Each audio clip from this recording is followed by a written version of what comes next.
All right, hi guys. I'm going to work through a limiting reactant example for you guys.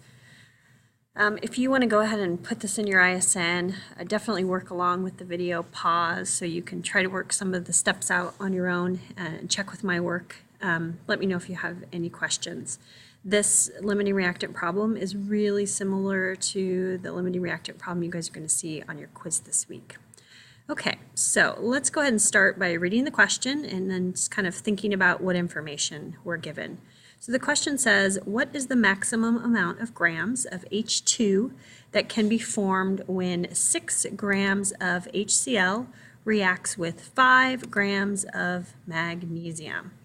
First thing that I always like to do is identify my given values. So I'm given grams of HCl, right? And I always color code my givens blue.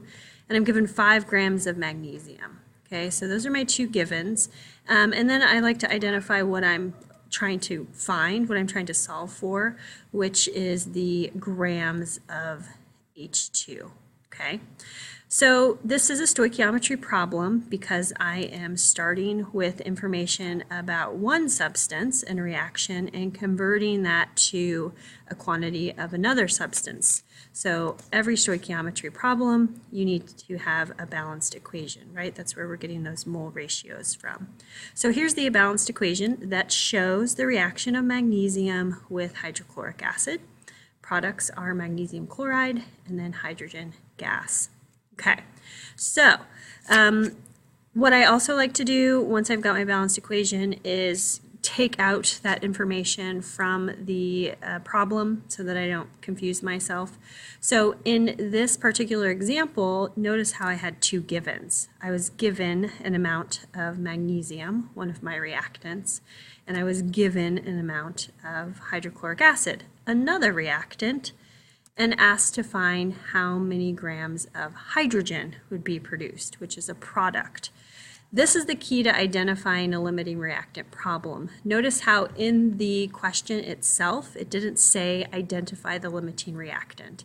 So you should recognize that this is a limiting reactant problem because you're given quantities of two different reactants or all of your reactants, okay?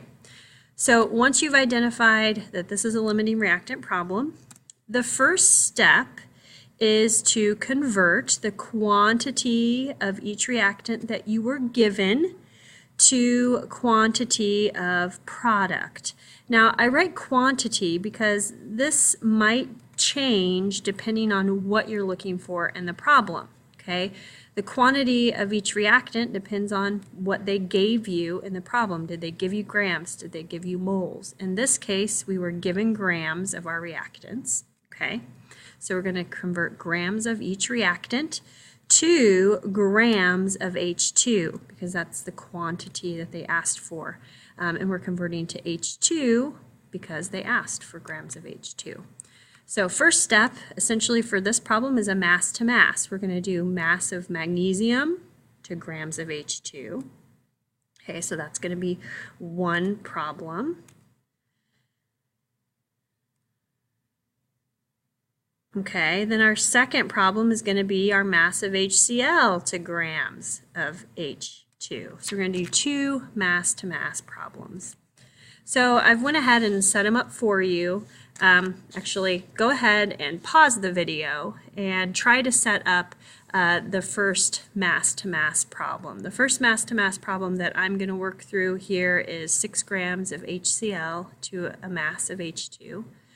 And then we'll work through 5 grams of magnesium to a mass of H2. Okay, so now that you've set up your mass-to-mass problems, just a quick review of those steps. In a mass-to-mass problem, you always start by writing the mass of your given, okay? To convert the mass of our given, which in this case is HCl, to moles of the given, we're going to divide by the molar mass. So the molar mass of hydrochloric acid is 36.5, and that's the mass of 1 mole, so that's why 1 mole is on the top. And then we're going to multiply by the mole ratio, right? Because we can be canceling out charges as we go. Our grams of HCl cancels. Now we can multiply by the mole ratio. This 2 by moles of HCl comes from the balanced equation. We're converting to moles of H2, and that 1 comes from the balanced equation. They're in a 2-to-1 ratio, okay? So we multiply by the mole ratio, and our moles of HCl cancels. Then we have moles of H2, but we want grams, right? So our next step is going to be to multiply by the molar mass, which is what this 2.02 is. Remember, it's of H2, not just hydrogen. So the molar mass is 2.02, okay? If all of your units cancel out and you're only left with what you're solving for, then you know that you've set it up correctly. So to do the math in your calculator, if you go conversion step by conversion step, we're going to do 6 divided by 36.5 divided by 2, because it's on the bottom, times 2.02.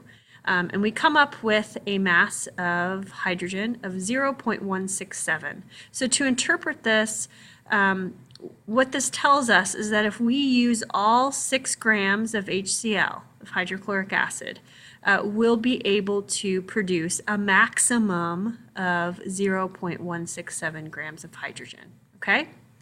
So now we're going to set up a second mass-to-mass problem converting 5 grams of magnesium to grams of hydrogen. Okay, so go ahead and pause the video and do that. All right, welcome back. Here's the work for that mass-to-mass problem. Again, we start by rewriting our given, 5 grams of magnesium.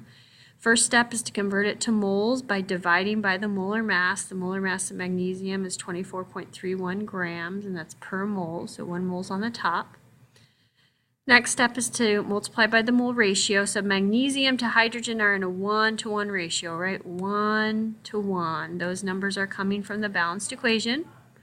And then finally, we multiply by the molar mass of our unknown that we're trying to find, so hydrogen 2.02, to get the mass. Let's double check that our units cancel.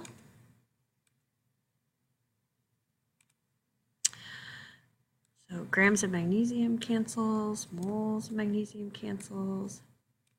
So we're good to go. We do the math, and what we find is that if we use all 5 grams of magnesium, we'll be able to produce 0.416 grams of hydrogen. Okay, so what is the maximum amount that we can produce? Well, let's think about this in terms of limiting reactant, okay? To figure out which one is our limiting reactant and which is the maximum amount, let's compare these amounts. So if we use up all 6 grams of HCl, we're only going to make 0.167 grams of hydrogen.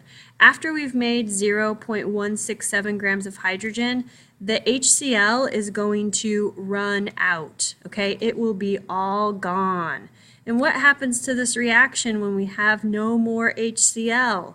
The reaction stops, okay? So the reactant that produces the least amount of product, that's going to be your limiting reactant. So our limiting reactant here is HCl, because 0.167 grams is much lower, it's a much smaller amount than 0.416 grams of hydrogen. Okay, so the reaction will only produce this many grams of hydrogen. At that point, the HCl will run out because HCl is our limiting reactant. And we'll just be left with magnesium left over. So we say magnesium is in excess. So to kind of summarize, what you're doing when you get these problems is you're going to convert whatever quantity they gave you of each reactant to a quantity of product. If they ask you for grams of a product, just go ahead and convert to grams. Okay, so in this case we did 2 mass-to-mass problems because we were given the mass of 2 reactants, okay? Once you have the amount of product that each quantity of reactant can produce, compare them, okay? And the amount that is lower will help you to identify the limiting reactant. So the reactant that produces the least amount of product is going to be your limiting reactant. Hope that helped. Let me know if you have any more questions. Drop into North Time. Thanks.